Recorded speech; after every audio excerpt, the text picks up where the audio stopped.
नमस्कार मित्रांनो, आर.एस. अकॅडमीमध्ये आपल्या सर्वांचं सहर्ष स्वागत आहे. मित्रांनो, हिंगोली आणि बीड पोलीस पाटील भरती सुरू झालेली आहे. त्याच्यामध्ये आज चालू घडामोडीचा आपण 6वा भाग बघणार आहे. परंतु सर्व मित्रांना मी सांगू इच्छितो, की आपल्या जालना जिल्ह्यासाठी जे चालू घडामोडीचे आपण व्हिडिओ बनवलेले आहेत. जवळ-जवळ 15 ते 16 व्हिडिओ या ठिकाणी आपल्या YouTube चॅनलवरती उपलब्ध आहेत. याची प्लेलिस्ट आहे. ही प्लेलिस्ट सुद्धा तुम्हाला बघणं आवश्यक आहे. 15 व्हिडिओ आहेत. मागच्याच महिन्यामध्ये जालना जिल्ह्याची परीक्षा झालेली आहे. त्यामुळे हे जे प्रश्न आहेत ते मागील 6 महिन्याचे अतिशय महत्त्वाचे प्रश्न आहेत. ते व्हिडिओ सुद्धा तुम्हाला बघायचे आहेत आणि त्यामध्ये फक्त एक गोष्ट लक्षात ठेवा, की मागच्या व्हिडिओमध्ये तुम्हाला भूषण गवई हे सरन्यायाधीश होते. तर आता कोण आहेत? सूर्यकांत आहेत. सूर्यकांत. एवढा तुम्हाला त्याच्यामध्ये बदल करायचा आहे. बाकी सगळे जे प्रश्न आहेत ते तुम्हाला चांगल्या पद्धतीने अभ्यासायचे आहेत. कारण हे जे आपण आता तुमची परीक्षा 8 फेब्रुवारीपर्यंत आहे. अजून बीडचं टाईम टेबल आलेलं नाही. त्यामुळं बीड जिल्ह्याचे जे विद्यार्थी आहेत त्यांच्यासाठी आणि हिंगोली जिल्ह्याच्या विद्यार्थ्यांच्यासाठी सांगतो, की हे जे 15 व्हिडिओची प्लेलिस्ट आहे, ती तुम्हाला बघणं गरजेचं आहे. आपल्या टेलिग्राम चॅनलवरती सुद्धा आपण सेंड केलेले आहे. हे 15-16 व्हिडिओ आणि हे जवळ-जवळ आपल्या 8 तारखेपर्यंत जेवढे व्हिडिओ होतील, तेवढे आपण व्हिडिओ घेण्याचा प्रयत्न करूया. याच्या बाहेर तुम्हाला चालू घडामोडीचा अभ्यास करायचा नाही. कारण सगळ्यात महत्त्वाची गोष्ट सांगतो मित्रांनो, तुम्हाला जी त्यानंतर गणित प्लस बुद्धिमत्ता आणि त्यानंतर जिल्हा विशेष या सर्वांवरतीच तुम्हाला जास्तीत जास्त फोकस करायचा आहे. तुम्ही चालू घडामोडीवरती जास्त फोकस करायचा नाही. कारण याच्यामध्ये अभ्यास जास्त आहे, बेनिफिट कमी. म्हणजे यातला कुठला प्रश्न येईल हे आपण सांगू शकत नाही. परंतु हे मात्र मी तुम्हाला 100% सांगतो, की यामधलेच प्रश्न येणार. मी जे व्हिडिओ तुम्हाला प्रोव्हाईड करत आहे, मी तुम्हाला जे व्हिडिओ दिलेले आहेत, आपल्या YouTube चॅनलवरती असणारे सगळे व्हिडिओ बघा. त्यानंतर आपल्या बॅचच्या विद्यार्थ्यांनी जे मी दिलेलं आहे ते सर्व बघा. तुम्हाला याच्या बाहेर जी सुद्धा प्रश्न जाणार नाही आणि गणित बुद्धिमत्तेचा सुद्धा प्रश्न जाणार नाही. तुम्हाला 60 प्लस मार्क निश्चितपणे पडणार आहेत. फक्त 8 तारखेपर्यंत तुम्हाला या दिलेल्या गोष्टी करायच्या आहेत. जिल्हा विशेष, गणित बुद्धिमत्ता आणि जी याच्या बाहेर तुम्हाला प्रश्न जाणार नाही. तुम्हाला हमखास 60 प्लस म्हणजे गुण या ठिकाणी मिळणार आहे. तर ही एवढी अपडेट तुमच्यासाठी होती. एवढं तुम्ही करायचं आहे, की चालू घडामोडीवरती जास्त काम न करता तुम्हाला ज्या बाकीच्या गोष्टी आहेत त्याच्यावरती जास्त काम करायचं आहे.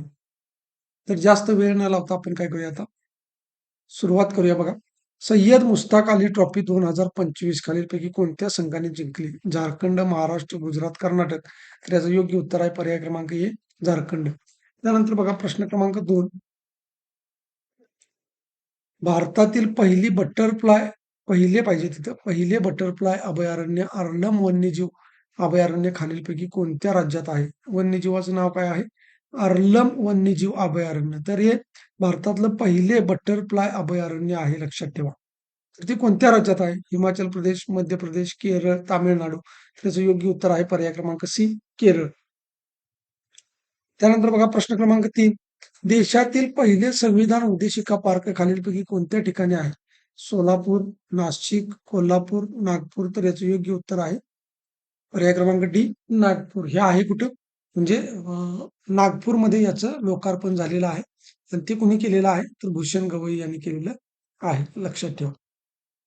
त्यानंतर बघा प्रश्न क्रमांक 4. मोबाईल फोन वापरून देशातील पहिले डिजिटल मतदान करणारी बिभा कुमारी, तिचं नाव लक्षात ठेवा. बिभा कुमारी खालीलपैकी कोणत्या राज्याची रहिवासी आहे? छत्तीसगड, बिहार, पंजाब, राजस्थान.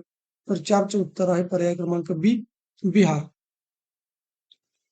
प्रश्न क्रमांक 5. भारताच्या पहिल्या महिला लढाऊ वैमानिक कोण? आस्था पुनिया, भावना कांत, सरला ठकराल. वरीलपैकी नाही. तर याचं योग्य उत्तर आहे पर्याय क्रमांक ए, आस्था पुनिया.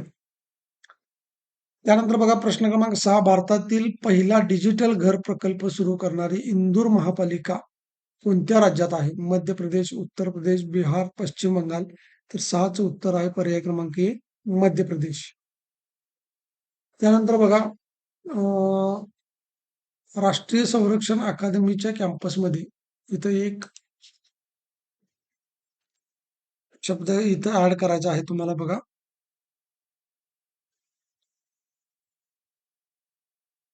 पुण्याच्या पुण्याच्या राष्ट्रीय संरक्षण अकादमीच्या कॅम्पसमध्ये खालीलपैकी कोणाचा अश्वारूढ पुतळा उभा करण्यात आला आहे? पेशवा बाजीराव प्रथम, पेशवा बाजीराव द्वितीय, पेशवा बाजीराव तृतीय, वरीलपैकी सर्व. तर याचं उत्तर आहे पेशवा बाजीराव प्रथम. लक्षात ठेवा. त्यानंतर प्रश्न क्रमांक 8 बघा. अल्जेरिया हा देश न्यू डेव्हलपमेंट बँकेचा कितवा देश ठरला आहे? 7वा, 8वा, 9वा, 10वा. तर 8चं उत्तर आहे पर्याय क्रमांक सी, 9वा देश ठरलेला आहे. त्यानंतर बघा, भारतातले पहिले तृतीयपंथी क्लिनिक खालीलपैकी कोणत्या ठिकाणी आहे? हैदराबाद, तेलंगणा, आंध्र प्रदेश, कर्नाटक. तर 9चं उत्तर आहे पर्याय क्रमांक ए, हैदराबाद.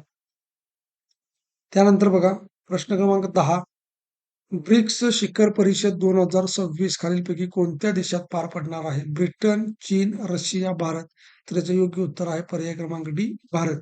तर मित्रांनो, हे 10 प्रश्न आपण बघितल्यानंतर तुम्हाला एक गोष्ट सांगायची आहे, की जे आपल्या चॅनलवर नवीन असतील त्यांनी आपले चॅनल लाईक करा, सबस्क्राईब करा, जास्तीत जास्त विद्यार्थ्यांच्यापर्यंत शेअर करा.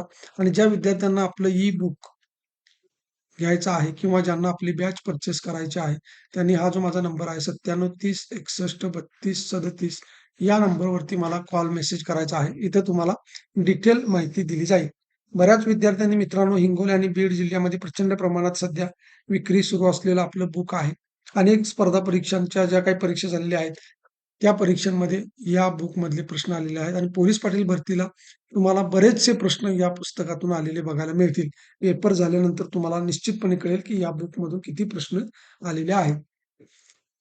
आणि सगळ्यात महत्त्वाची गोष्ट की तुम्ही हा व्हिडिओ कोणत्या तालुक्यातून बघत आहे ते सांगायला विसरू नका. आणि या व्हिडिओचा फायदा जर तुम्हाला होत असेल तर निश्चितपणे मित्रांनो, कमेंट बॉक्समध्ये तसं कमेंट करा की सर आम्हाला फायदा होत आहे.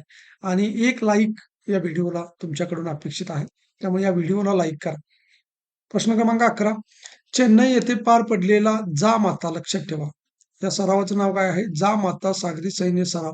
कोणत्या 2 देशांच्या दरम्यान पार पडला? Bharat Japan, Bharat England, Bharat Russia, Bharat चीन.